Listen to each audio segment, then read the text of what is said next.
सांझ ढल चुकी थी। गांव बिसुनपुर के कच्चे रास्ते पर बैलगाड़ी चरमराती हुई चल रही थी। चारों तरफ सरसों के खेत, बीच बीच में सूखे पेड़। हवा में अजीब सी ठंडक थी, जैसे कुछ गलत होने वाला हो। गाड़ी में आगे बैठे थे रघुवीर, बगल में उसकी पत्नी सरिता और पीछे गठरी पर बैठी 7 साल की गुड़िया। अचानक गुड़िया ने रघुवीर की पीठ थपथपाई। बाबा, गाड़ी रोक दो। अरे क्या हुआ बिटिया? गुड़िया की आंखें खेत की तरफ टिकी थीं।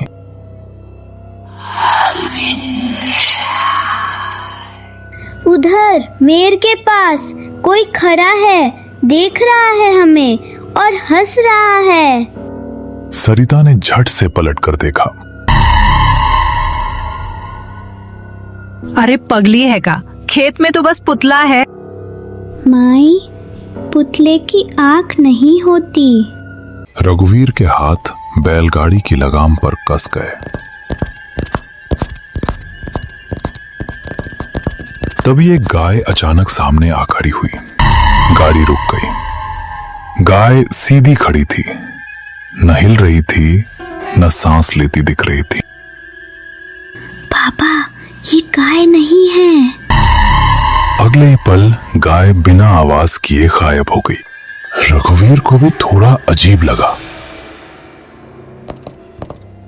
उसने गाड़ी आगे बढ़ाया और वहां से निकल गया। नया घर, नया डर। रघुवीर को पास के कस्बे में नहर का काम मिला था, इसलिए वो परिवार के साथ गांव के बाहर बने पुराने खपरेल वाले घर में रहने लगा। दिन में सब ठीक, पर रात होते ही छत पर किसी के चलने की आवाज, आंगन में कांसने जैसा स्वर और कभी कभी दरवाजे के बाहर खड़े होकर कोई नाम लेता। गुड़िया हर रात उठ जाती। माई, बाहर कोई है, वो मुझे बुला रहा है। दरवाजा खोलने पर सिर्फ सन्नाटा। कार्तिक मेला आने वाला था। गुड़िया बहुत खुश थी। बाबा, मेला दिखाओगे ना? हाँ बेटिया, पक्का। बस काम सबेर हो जाए तो ले चलूंगा। लेकिन मेला वाले दिन रघुवीर काम में फंस गया। गुड़िया बिना खाए सो गई। शाम ढलते ही ठक ठक ठक, दरवाजे पर दस्तक। दरवाजा खोलिए, दरवाजा खोलिए। सरिता ने दरवाजा खोला। बाहर एक औरत खड़ी थी। सरिता बहू, मालिक ने भेजा है बच्ची को मेला दिखाने। सरिता घबरा गई। मेरा आदमी तो घर पर नहीं है। क्या सच में उन्होंने ही भेजा है? वो नहीं आए? क्या वो काम में लगे हैं? औरत की आवाज भारी हो गई।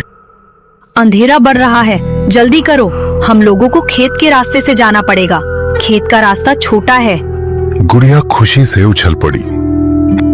माई, चलो ना। मन डर रहा था, पर ममता जीत गई। तीनों चल दिए। जैसे ही वो मेड़ पर पहुंचे, हवा ठंडी हो गई। पेड़ झुकने लगे, कुत्ते रोने लगे। सरिता ने पूछा, तुम रोज आती हो इधर? औरत मुस्कुराई। जो एक बार आ गया वो रोज नहीं आता। सरिता ने गले में पड़ा तावीज पकड़ा।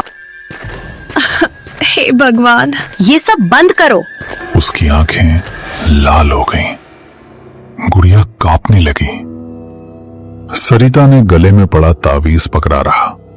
औरत एक झटके में गायब हो गई। अचानक सामने से रघुवीर आता दिखा। तू ठीक है ना? सरिता बोलना चाही, पर आवाज गले में अटक गई। गुड़िया अब भी उसकी कमर पकड़कर चिपकी है। रघुवीर टॉर्च घुमाता है। खेत खाली, मेड़ शांत हवा सीधी चल रही है। कुछ नहीं है, डर गया होगा दिमाग। सरिता धीरे से सिर उठाती है। दिमाग या पहचान? रघुवीर उसकी तरफ देखता है। क्या मतलब? सरिता सीधा जवाब नहीं देती, बस पूछती है, जब तू आया तूने मुझे नाम से क्यों नहीं पुकारा? रघुवीर ठिठक जाता है। पुकारा तो था। नहीं, तू हमेशा अरी बोलता है पहले, आज सीधे नाम लिया। रघुवीर चुप। टॉर्च की रोशनी थोड़ी कांपती है। सरिता की पकड़ गुड़िया पर कस जाती है। जैसे ही उसने गुड़िया को छुआ, सरिता ने तावीज आगे कर दिया। रघुवीर धुएं में बदल गया। उसी वक्त पीछे से आवाज आई, सरिता? असली रघुवीर टॉर्च लेकर भागता हुआ आया। तीनों गले लगकर रो पड़े। अचानक सब शांत। सुबह गांव में पता चला वो औरत धन्नो काकी थी, जो बरसों पहले खेत में मरी थी। वो बच्चों को छलावे से बचाती थी। रघुवीर ने उसी हफ्ते वो घर छोड़ दिया। पर आज भी गुड़िया कभी कभी रात में कहती है, बाबा, आज वो खेत के उस पार खड़ा था और इस बार वो मुस्कुरा रहा था।